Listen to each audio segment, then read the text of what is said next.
Hi అండి, శ్రీలత కిచెన్కి స్వాగతం అండి. శ్రీకృష్ణకి ఈరోజు రెసిపీ వచ్చేసి మటన్ కర్రీ అండి. ముందుగా ఆయిల్ వేసుకొని ఉల్లిగడ్డలు వేసుకొని రెడ్గా వేయించుకోవాలండి.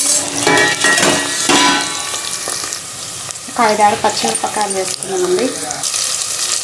ఇప్పుడు అల్లం వెల్లుల్లి పేస్ట్ వేసుకున్నాము.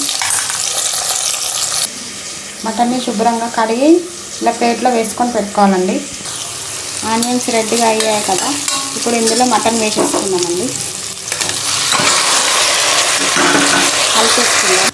ఇప్పుడు ఇందులో పసుపు వేసుకున్నామండి. ఇప్పుడు ఇందులో కారం పొడి వేసుకుందాము.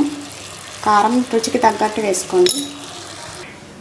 ఈ కొత్తిమీర, టమాటాలు, అల్లం వెల్లిగడ్డ వేసి పేస్ట్ పట్టానండి. గరం మసాలా కూడా ఇందులో వేసాను.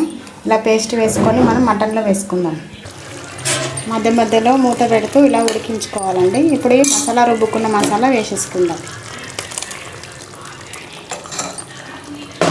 వేసుకొని కలుపుకోవాలండి.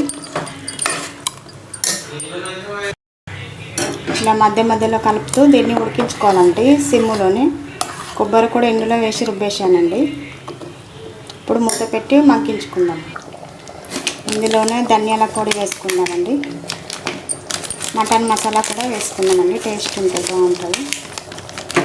ఇప్పుడు దీన్ని దీన్ని ఇలా కలుపుతూ అప్పుడే వాటర్ పోయకుండా దీన్ని ఉడికించాలండి. అయితే కూరలకు మసాలా అంతా పట్టుకుంటుంది, టేస్ట్ బాగుంటుందండి. చూడండి, సీటీ తీసి చూద్దాం. ఇలా సింపుల్గా మటన్ కర్రీ చేసుకోండి, చాలా బాగా టేస్ట్గా ఉంటుంది. ఒకసారి ట్రై చేయండి. నచ్చితే లైక్ చేయండి, షేర్ చేయండి, సబ్స్క్రైబ్ చేయండి.